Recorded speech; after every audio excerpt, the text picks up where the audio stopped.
I never imagined I would sit in a county courthouse waiting room, staring at legal documents that listed my own parents as plaintiffs, claiming ownership of my 2023 Ford F-150 Lariat. 8 years of 60-hour work weeks, saving every penny from construction jobs and weekend landscaping work, all to afford the $82,600 truck I purchased with cash. The bailiff called my name. Standing up with trembling hands, I wondered how the two people who raised me could betray me so completely.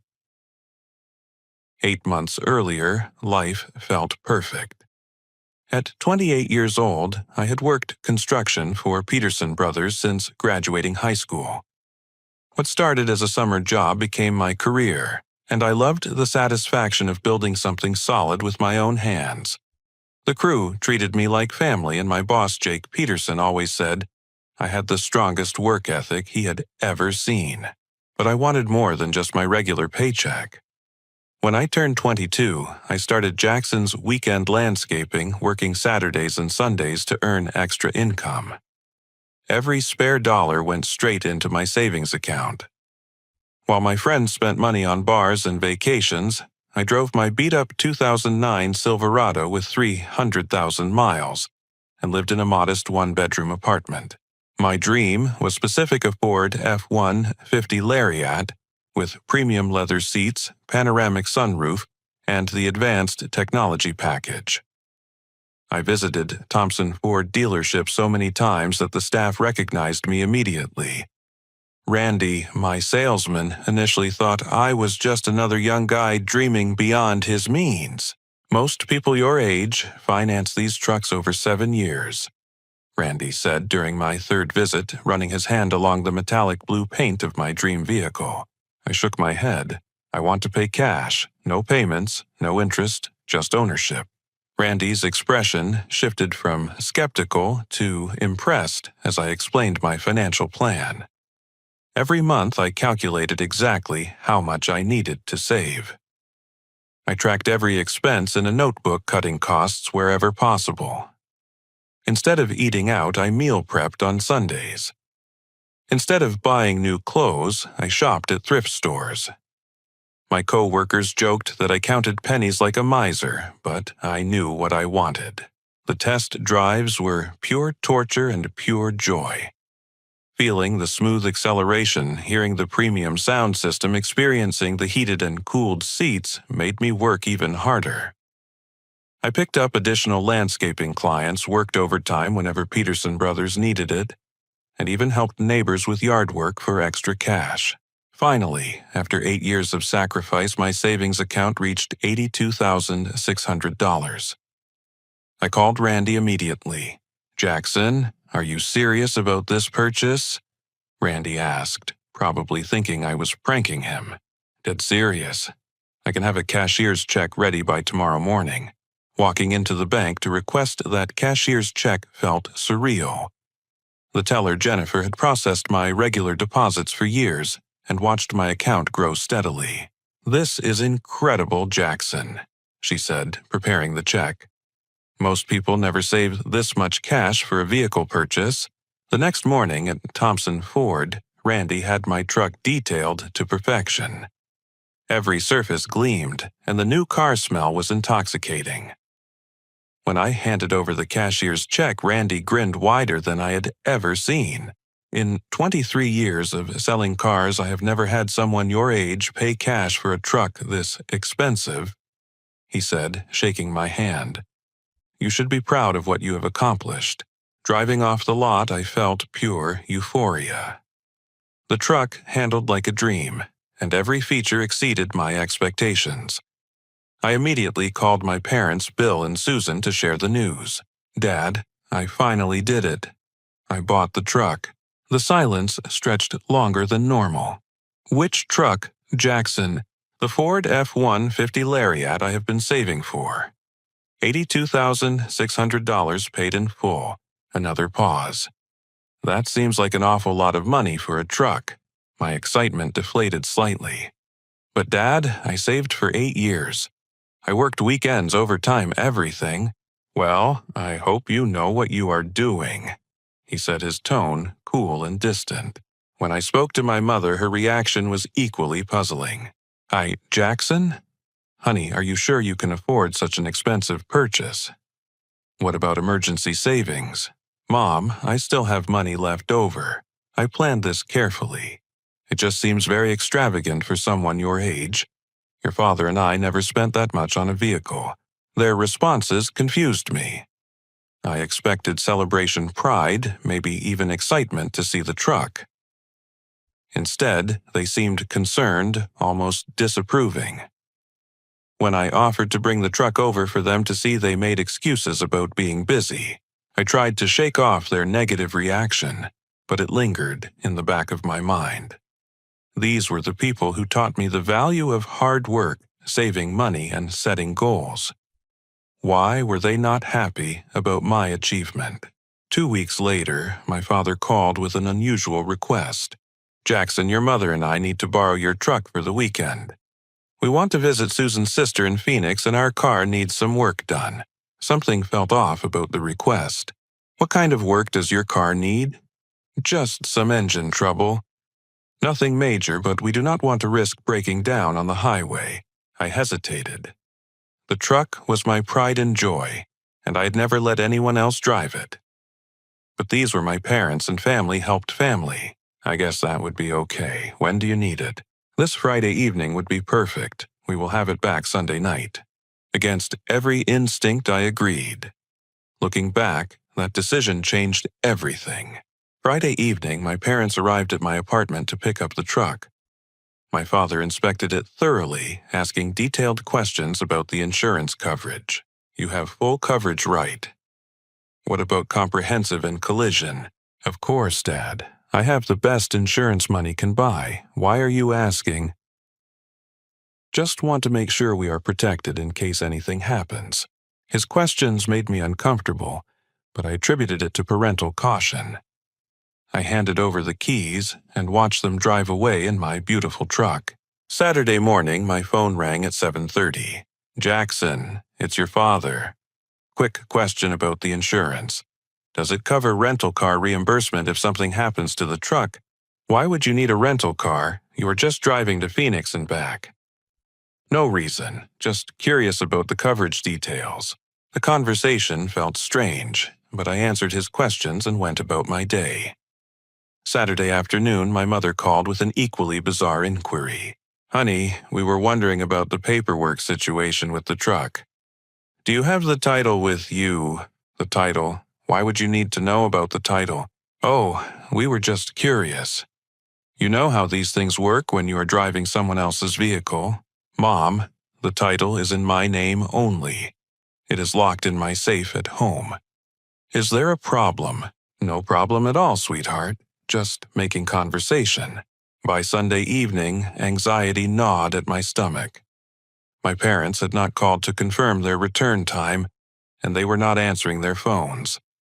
I tried calling repeatedly, but every call went straight to voicemail. Monday morning, I called in sick to work and drove my old Silverado to their house. Their car sat in the driveway looking perfectly fine. No signs of engine trouble or recent repairs. I knocked on the front door, my heart pounding. Jackson, my mother said, opening the door with forced cheerfulness. What brings you by? Where is my truck, Mom? You were supposed to return it last night. She glanced nervously over her shoulder. Oh, we had some car trouble on the way back. We need to keep the truck a few more days. Car trouble. Your car is sitting right there in the driveway. My father appeared behind her, his face defensive. We had trouble in Phoenix, not here. We managed to get the car home, but we still need your truck for a few days. Dad, I need my truck back. I have work, I have responsibilities. It will just be a couple more days, son. Family helps family, right? The phrase stung because I had used those exact words to convince myself to lend them the truck. Something was very wrong, but I could not put my finger on what. I want my truck back now. My mother started crying and my father's face hardened. Look, Jackson, we are in a bit of a situation. We use the truck as collateral for a loan. The world stopped spinning. You did what? We needed money quickly and the truck was sitting there. We put it up as collateral for $25,000. How could you do that? It is not your truck. My father's voice rose. We raised you, fed you, clothed you for 18 years. The least you can do is help us when we need it. Help you. You committed fraud. You cannot use someone else's property as collateral without their permission. My mother continued sobbing. We did not think you would mind. You have so much money and we are struggling. Struggling with what you never told me you were having financial problems. My father looked away. Credit cards, mortgage payments, other debts. We are behind on everything. So you stole my truck. We did not steal anything. We just borrowed it and used it to solve our problems, by forging documents to make it look like you owned it. The admission hung in the air. My parents had committed multiple felonies using my truck as collateral for a loan they obtained through fraud. The loan company now had legal claim to my vehicle, and my parents had no way to repay $25,000. Jackson, please, my mother begged. You can help us make the payments. We are family. You are asking me to pay for a loan I never authorized secured with a truck I bought with my own money. We raised you, my father repeated. You owe us? I stared at these two people who had given birth to me, raised me, taught me right from wrong, and realized I did not know them at all. The truck represented 8 years of my life, every sacrifice I had made, every dollar I had saved. And they had stolen it without a second thought. I want my truck back and I want it back now. We cannot get it back unless we pay the loan. Then pay the loan. We do not have $25,000. Then you should not have borrowed $25,000 using property that was not yours. I walked away from their house shaking with rage and betrayal. My phone buzzed with text after text from my mother begging me to understand, asking me to help family. But they had stopped being family the moment they decided to steal from me. First thing Tuesday morning, I drove straight to my bank. Jennifer, the same teller who had prepared my cashier's check, looked concerned when I explained the situation. Jackson, this is serious. Your parents committed loan fraud using your vehicle as collateral. Do you have your title documents? Everything is in my safe at home. Good, keep them secure. You will need them to prove ownership. She printed 8 years of bank statements showing my steady deposits, regular savings patterns, and the large withdrawal for the truck purchase. The documentation clearly proved I had earned and saved every penny legitimately. My next stop was the law office of Thomas Rodriguez, recommended by Jake Peterson. Rodriguez was a sharp-dressed man in his 50s who specialized in civil litigation and family law. Mr. Jackson, I have seen cases like this before, and they are always complicated when family is involved, he said, reviewing my documentation. Your parents have committed several felonies: loan, fraud, forgery, and theft by deception. What are my options? You can press criminal charges, which would likely result in their arrest and prosecution. Or you can pursue civil litigation to recover your vehicle and damages. What about the loan company? Rodriguez frowned. That is where things get complicated. Meridian Financial. The company that issued the loan has legal rights based on the collateral agreement your parents signed. Even though the agreement was fraudulent, they acted in good faith. So they can keep my truck? Not necessarily. But you will have to prove the fraud and fight for your property. This could take months. The next day, Rodriguez arranged a meeting with Margaret, Chen Meridian Financial's regional representative. Chen was a no-nonsense woman who showed zero sympathy for my situation. Mr. Jackson, I understand your position, but we have a valid loan agreement secured by the vehicle in question. Your parents provided all the necessary documentation they forged. That is a matter for the courts to decide. Until then, we have legal possession of the collateral. I never authorized this loan. I never signed anything. Again, that is between you and your parents. We followed proper procedures based on the information provided. Rodriguez leaned forward. Ms. Chen, surely you can see that Meridian Financial was a victim of fraud here as well. Perhaps, but that does not change our legal position.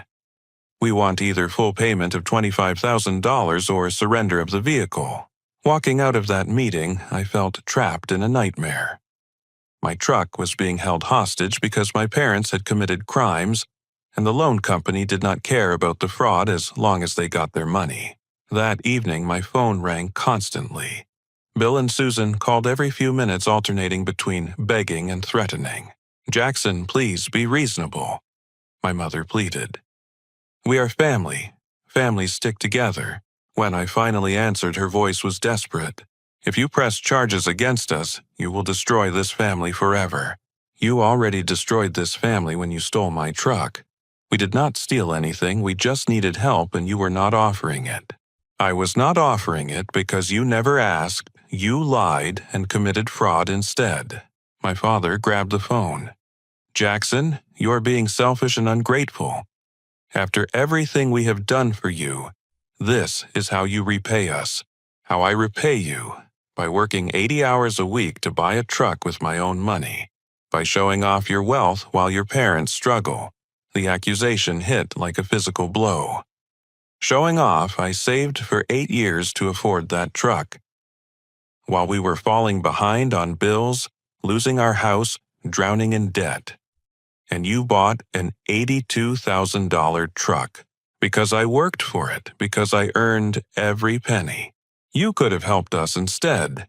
How was I supposed to help when I did not know you needed help? You should have known. You should have offered. The conversation was insane. They blamed me for not psychically detecting their financial problems while simultaneously punishing me for achieving my goals. Later that week, Rodriguez called with devastating news. "Jackson, your parents have hired an attorney and filed a countersuit. They are claiming you embezzled money from them over the years to afford the truck. They are what?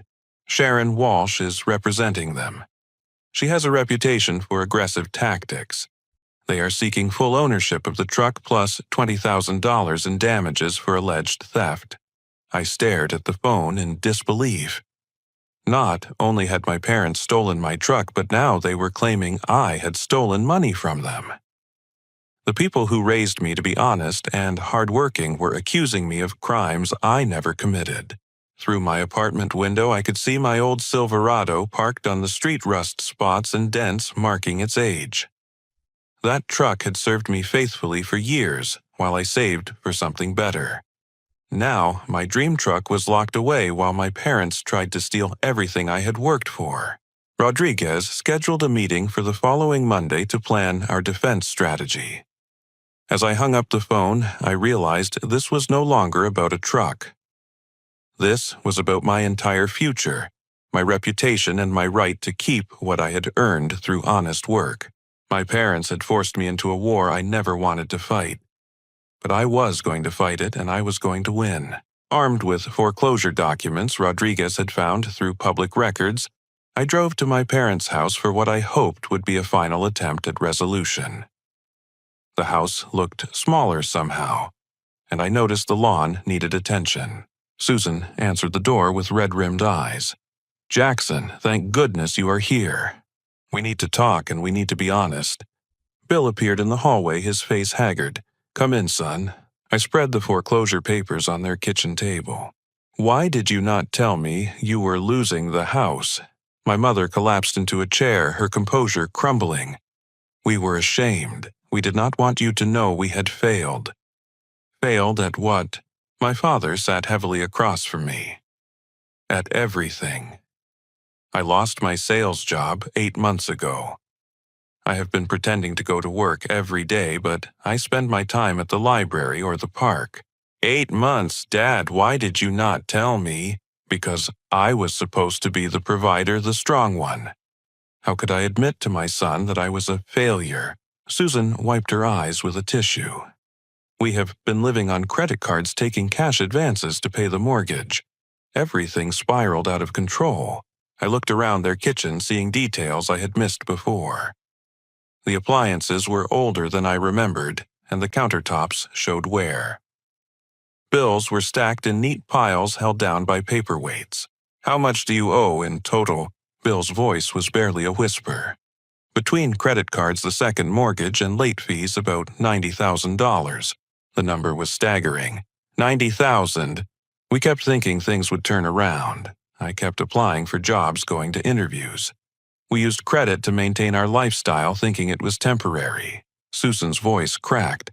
"When you bought that truck spending more money than we made in 2 years, something inside us broke." "What do you mean?" "We felt like failures as parents. Our son had more money than we did. It was not supposed to work that way." My father's hands clenched into fists. "We raised you, sacrificed for you, went without things so you could have opportunities. And then you spent $82,000 on a truck like it was nothing." It was not nothing. I saved for 8 years. While we struggled in silence, too proud to ask for help, I felt anger and sympathy warring in my chest. "I would have helped if you had asked. We should not have had to ask." Susan said, her voice rising. "Family should look out for family without being asked. So you decided to steal my truck instead of talking to me." Bill stood up abruptly. "We did not steal anything. We used family resources to solve a family problem." "Family resources?" "It was my truck bought with my money. Money you earned while living in our house, eating our food, using our support system for 22 years. The argument was spiraling into the same circular logic, but now I understood the deeper resentment. My success had somehow become proof of their failure. "I can help you now," I said, trying to find middle ground. "We can sell this house, find you something smaller, create a budget." My father's face turned red with rage. "You think you can just swoop in and fix everything? You think you are better than us now? I do not think I am better than anyone. Then why are you trying to control our lives?" Susan joined her husband's anger. "You want to force us out of our home, the place we raised you, just so you can feel superior. I want to help you avoid foreclosure." "We do not need your help," Bill shouted. "We need our son to show some loyalty and respect." "Loyalty? You stole my truck and forged loan documents.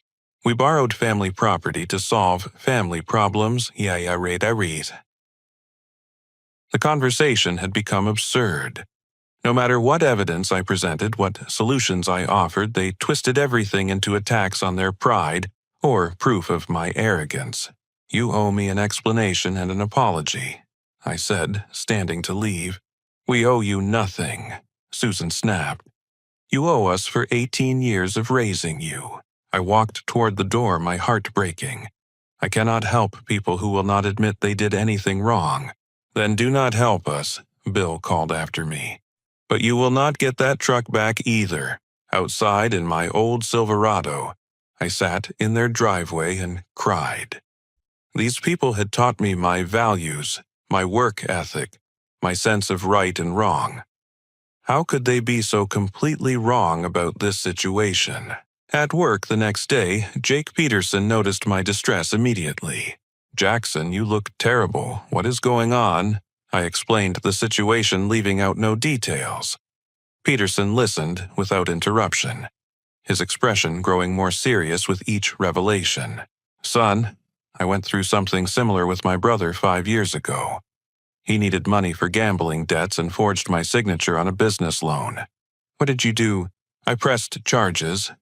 It was the hardest thing I ever did, but it was the only way to protect myself and teach him there were consequences." "Did it work?" Peterson's smile was sad.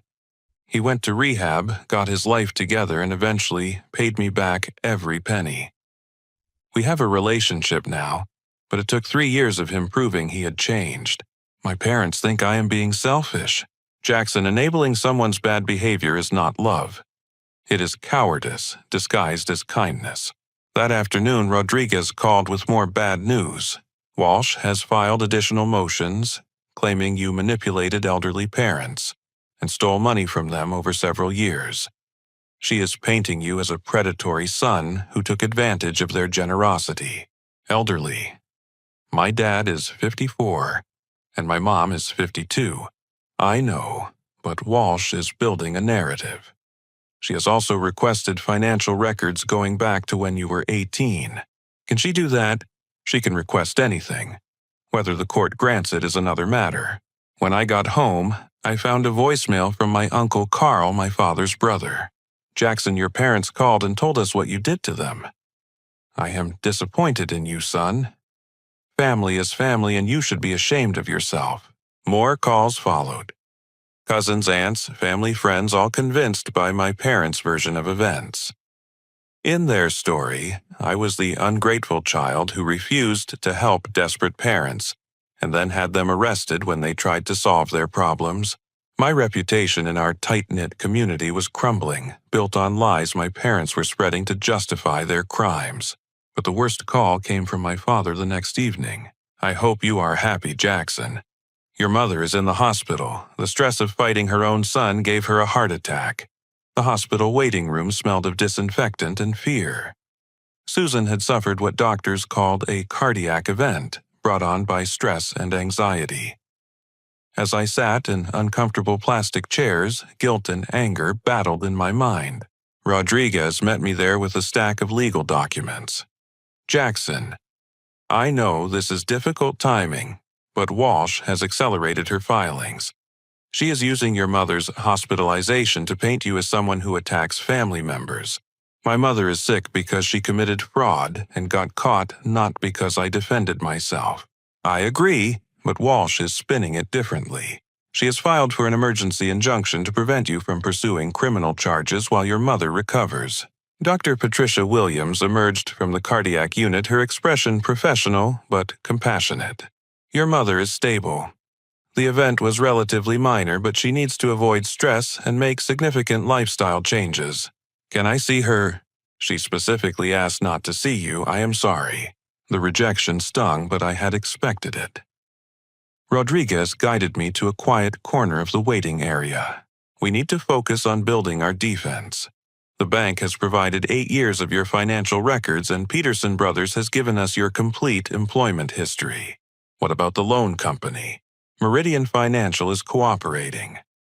They want this resolved as much as we do. They have provided copies of all the fraudulent documents your parents submitted. Over the next week, we assembled our evidence like building a fortress. My tax returns showed consistent income from construction work and my landscaping business. Bank statements proved every deposit, every savings milestone, every legitimate dollar I had earned. Peterson provided character references from clients, co-workers, and suppliers who had worked with me over the years. His letter to the court was particularly powerful. Jackson Miller has worked for Peterson Brothers Construction for 10 years. In that time, he has never missed a day without calling, never failed to complete a project on time, and has earned the respect of everyone who knows him. His integrity is unquestionable, and his work ethic is unmatched among young people I have employed. But Walsh was not sitting idle. She began contacting my friends, co-workers, and former clients, fishing for information that could damage my reputation. Jackson, someone called asking questions about you and your landscaping business, said Maria Santos, one of my regular landscaping clients. She wanted to know if you ever overcharged or did shoddy work. What did you tell her? The truth, that you are the most honest, hardworking person I know. But Jackson, what is this about? Explaining the situation to clients and friends was humiliating, but their support was overwhelming. Every person Walsh contacted provided glowing character references instead of the dirt she was seeking. Meanwhile, my relationship with Amanda deepened as she witnessed my integrity under pressure. We had been dating for 6 months, but the crisis revealed her true character. Jackson. I watched my parents go through a nasty divorce when I was 16. I know what family legal battles look like, and I know the difference between right and wrong. You are doing the right thing. It does not feel like it when my mother is in the hospital. Your mother is in the hospital because she and your father made terrible decisions and got caught. That is not your fault. Amanda's support meant everything, but the stress was affecting my work performance. I made a measurement error on a Peterson Brothers project that cost the company $2,000 in wasted materials. Jake Peterson called me into his office the next morning. "Jackson, you are human. Everyone makes mistakes under pressure, but I cannot have you working construction when your mind is somewhere else." My heart sank. "Are you firing me? I am giving you paid administrative leave until this legal situation is resolved.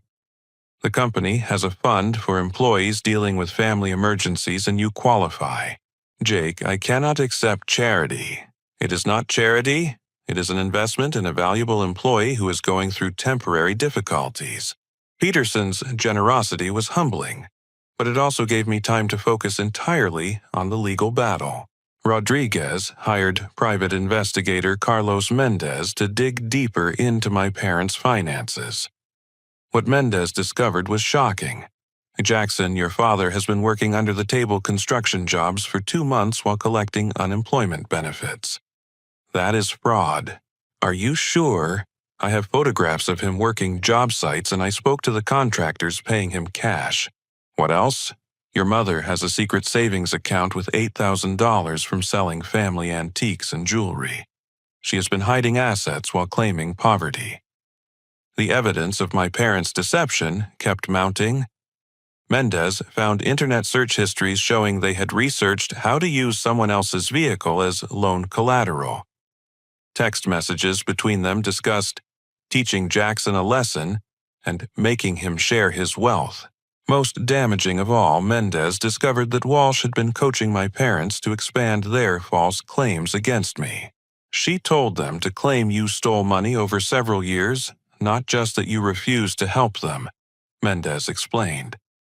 "She is manufacturing a case that does not exist." Rodriguez prepared our countersuit meticulously.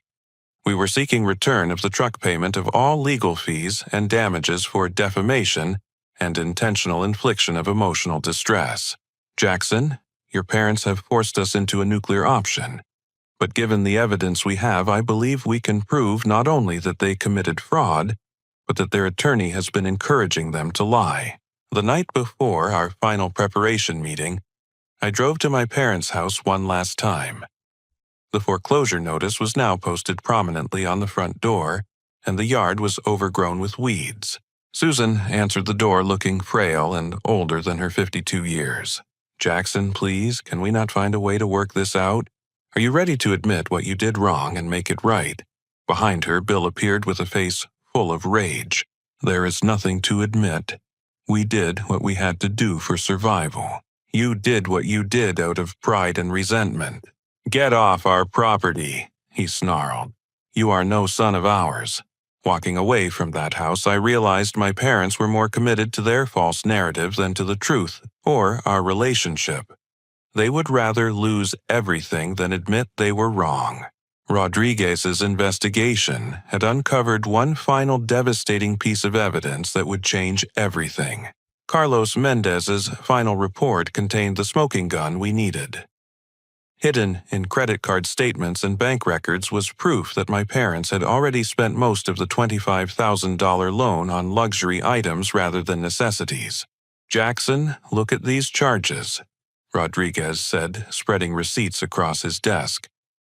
"A 7-day cruise to the Caribbean for $4,000 purchased 2 weeks after getting the loan. A diamond bracelet for your mother, $2,800. Home theater system, $3,000. They said they needed money for mortgage payments and basic living expenses. They spent less than $6,000 on actual bills. The rest went to items they wanted but could never afford." The evidence destroyed their claims of desperation. While Susan was in the hospital claiming stress from fighting her own son, she had been wearing a diamond bracelet bought with money stolen from me. This proves they were not desperate victims trying to save their home. They were opportunistic thieves who saw your success as something they deserved to share without earning it. Mendez had also uncovered evidence of Walsh's coaching. Recorded phone calls showed her encouraging my parents to expand their false claims against me. She told them to say you had been taking money from them since you were 18. She helped them create a timeline of alleged theft that never happened. Can we use that in court? Absolutely. It proves both fraud and suborning perjury. 3 days before the hearing, I attempted one final reconciliation with my parents. I drove to their house with a comprehensive settlement offer prepared by Rodriguez. They could drop all false claims against me, return my truck, and accept my help restructuring their debts. I would not press criminal charges, and I would loan them money to avoid foreclosure if they entered financial counseling. Bill answered the door with Walsh standing behind him. Mr. Jackson. Walsh said before I could speak, any communication needs to go through me. I am trying to offer my parents a way out of this mess without going to court. Your parents have made their position clear. They want what is rightfully theirs. Rightfully theirs. They stole my truck. Walsh's smile was cold and professional. Your parents invested 18 years in raising you. They consider your success partially theirs. My success belongs to me because I worked for it. That is a matter of opinion. Behind Walsh, I could see my parents standing in their living room surrounded by the luxury items they had purchased with stolen money. The home theater system dominated one wall, and Susan wore the diamond bracelet even though she was supposedly recovering from a stress-induced heart attack. Bill, Susan, this is your last chance to do the right thing. My father stepped forward, his face hard with pride and resentment. The right thing is for you to take care of your family like we took care of you. I offered to take care of you. You chose to steal from me instead. We chose to claim what we were owed. You were owed nothing. You chose to have children, and that came with responsibilities you fulfilled because it was your legal and moral obligation. Susan's voice was bitter. So we get nothing for 18 years of sacrifice. You get the satisfaction of raising a son who became successful through hard work and honesty. You get to be proud of what you accomplished as parents. We get to watch our son ignore our needs while spending money like water. Spending money I earned over 8 years of saving. Walsh interrupted the exchange. Mr. Jackson, this conversation is inappropriate. Please leave. I looked at my parents one final time, seeing strangers wearing familiar faces. I tried to save this family. You chose to destroy it. Walking back to my truck, I felt something shift inside me. The guilt and confusion were gone, replaced by clarity and resolve. These people had taught me right from wrong, then abandoned those principles when it suited them.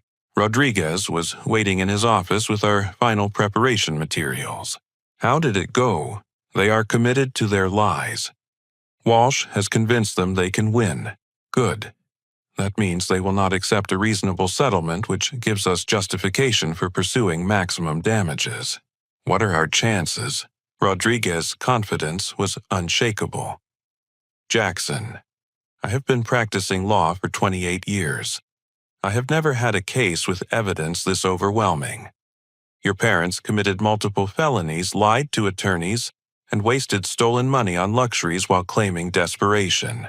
And Walsh, she will be lucky if she does not face disciplinary action for suborning perjury. The night before court, I sat in my apartment looking at 8 years of financial records, employment documents, and character references. Every piece of evidence told the same story: a young man who worked hard, saved money, and achieved his goals through legitimate means. My phone buzzed with a text from Amanda. Tomorrow, you get your truck back and your life back. I am proud of you for fighting for what is right. Peterson had called earlier to wish me luck. Son, you are doing what every honest person should do when faced with fraud and theft. Do not let anyone make you feel guilty for protecting yourself. Even my old clients had sent messages of support. Maria Santos had written, Jackson, you landscaped our yard with such care and precision. That same integrity will carry you through this legal battle. As I fell asleep, I thought about the 8-year journey that had led to this moment. Every early morning, every overtime shift, every weekend spent working instead of relaxing had brought me to this point. I had earned the right to own that truck through honest labor, and I would not let thieves steal it, regardless of what DNA we shared. Tomorrow, justice would finally be served. The courthouse was packed with family members, friends, and supporters when I arrived that morning. Amanda squeezed my hand as we walked past my Uncle Carl, who refused to make eye contact. Some family relationships might never heal, but I had learned to value the people who supported truth over blood ties. Judge Patricia Harrison presided over the hearing with stern efficiency. She had reviewed all the evidence in advance and clearly had little patience for frivolous litigation. Rodriguez presented our case methodically, like building a house from the foundation up. He started with my employment record showing 10 years of consistent work at Peterson Brothers and 6 years of successful landscaping business. Your Honor, the evidence shows that Jackson Miller earned every dollar he saved through legitimate employment. Bank records confirm regular deposits matching his pay stubs and business income. Peterson took the witness stand and testified about my character and work ethic. Jackson is the most reliable employee I have ever had. He has never missed work without calling, never failed to complete a project, and has earned respect from every client and coworker. His integrity is absolute. When Rodriguez presented the truck purchase documentation, the legitimacy was undeniable. The dealership sales records, cashier's check insurance documents, and title registration all proved I had bought the vehicle legally with my own money. Then came the devastating evidence of my parents' fraud. Rodriguez displayed copies of the forged loan documents complete with fabricated signatures, claiming I had given them the truck as a gift. Your Honor, these documents were created by the defendants to defraud Meridian Financial into believing they owned Mr. Miller's vehicle. Walsh attempted to object, but Judge Harrison overruled her immediately. Counselor, I have reviewed these documents extensively. The fraud is obvious and well documented. Carlos Mendez testified about his investigation, presenting evidence of my parents' luxury purchases with the stolen money. Defendants claimed they needed the loan proceeds for basic living expenses and mortgage payments.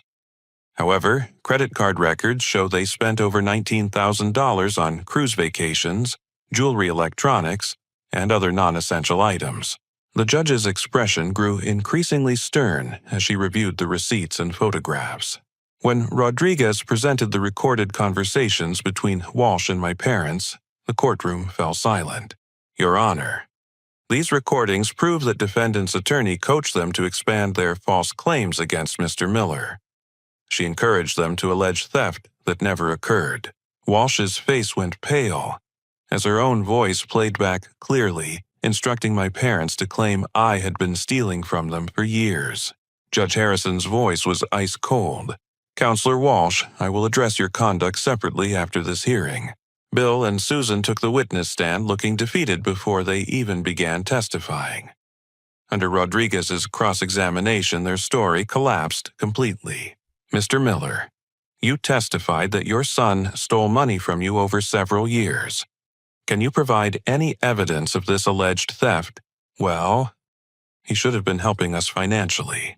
That is not what I asked. Do you have evidence of actual theft? He was selfish with his money. Again, do you have evidence of a theft, yes or no?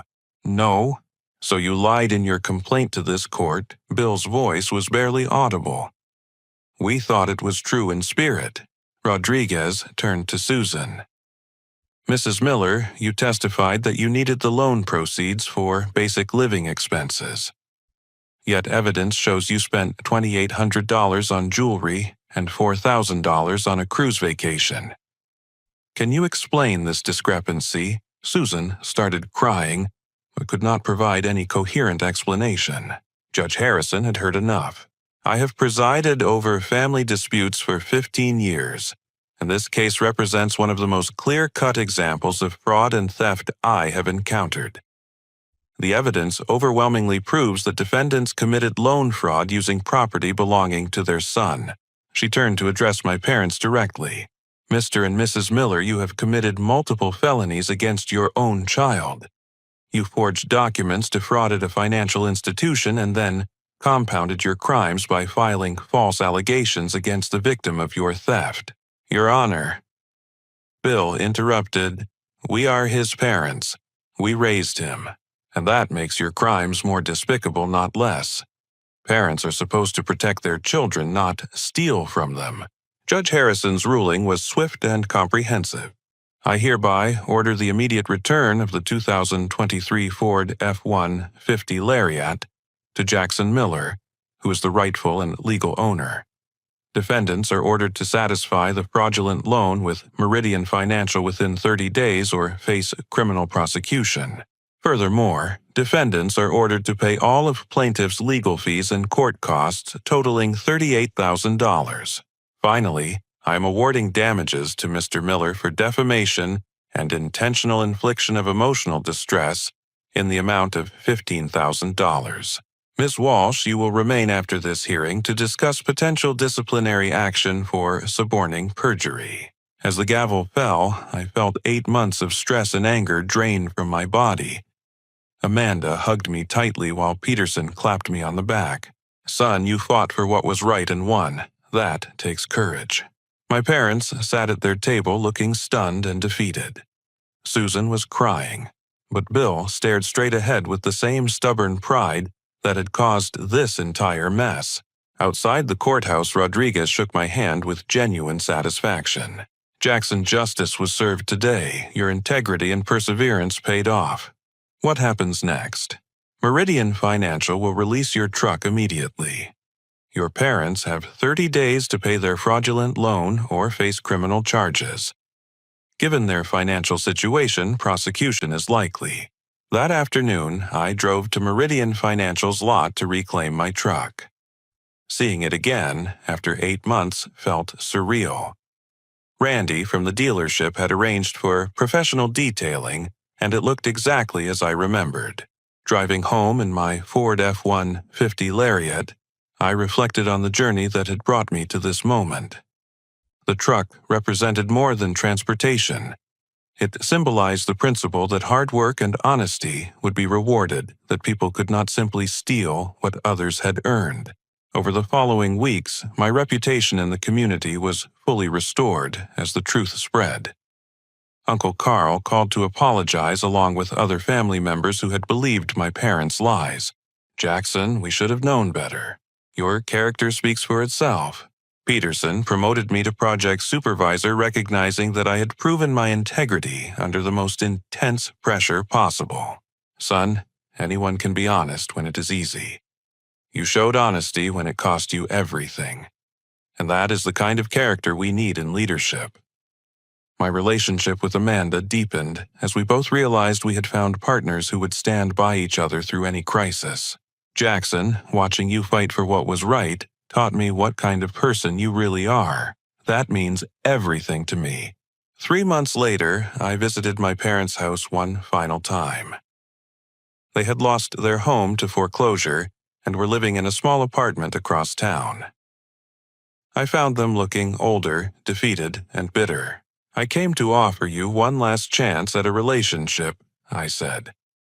But it has to be based on honesty and mutual respect. Susan looked up hopefully, but Bill's face remained hard. We do not need anything from you. I am not offering money. I am offering forgiveness if you can admit what you did wrong and commit to rebuilding trust. We did nothing wrong, Bill insisted. We tried to solve our problems and you destroyed our lives. You destroyed your own lives by committing crimes instead of asking for help. Susan reached out tentatively. Jackson, maybe we could try counseling family therapy. Bill stood up abruptly. We are not begging our son for anything. I realized that some people would rather lose everything than admit they were wrong. My father's pride was more important to him than our relationship, and my mother would follow his lead. The door is always open if you change your minds, but I will not allow you to abuse me or anyone I care about ever again. Walking away from that apartment, I felt sad, but not guilty. I had offered them every possible chance for redemption, and they had chosen bitterness over growth. 6 months after the court victory, I was promoted again at Peterson Brothers and had saved enough money to put a down payment on my own house. Amanda and I moved in together, building a life based on honesty, hard work, and mutual support. The experience had taught me that family is not defined by blood relationships, but by love, respect, and shared values. Peterson had become more of a father figure than my biological father. Amanda had shown more loyalty than my parents ever had. The friends and co-workers who supported me during the crisis had proven to be my real family. My 2023 Ford F-150 Lariat remained a symbol of what could be achieved through dedication and perseverance. Every time I drove it, I remembered the 8 years of sacrifice that made it possible, and the 8 months of fighting that kept it mine. The deepest lesson was about self-worth and boundaries. I had learned that protecting yourself from people who claim to love you is sometimes the most loving thing you can do for yourself and them. True love does not require you to accept abuse, theft, or manipulation. Some relationships cannot be saved when one side refuses to acknowledge wrongdoing or change destructive behavior. But walking away from toxicity creates space for healthy relationships to flourish. As I write this story, my parents have never apologized or admitted wrongdoing.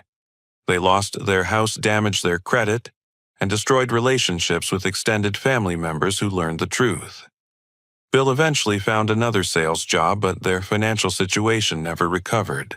Sometimes I wonder if they ever think about the path not taken the relationship we could have had if they had simply asked for help instead of stealing. But I have learned that you cannot save people who refuse to be saved. My life today is built on the foundation of honest work, genuine relationships, and clear boundaries. The truck in my driveway represents not just personal achievement, but the principle that integrity will be rewarded, even when it seems like the whole world has turned against you. Have you ever had to choose between family loyalty and doing what was right? How did you handle a situation where people you loved tried to take advantage of your success or generosity? I believe that standing up for yourself teaches others how to treat you, even when those lessons are painful for everyone involved. Thank you for listening to my story. I hope it encourages you to value your own hard work and never let anyone steal what you have earned through honest effort.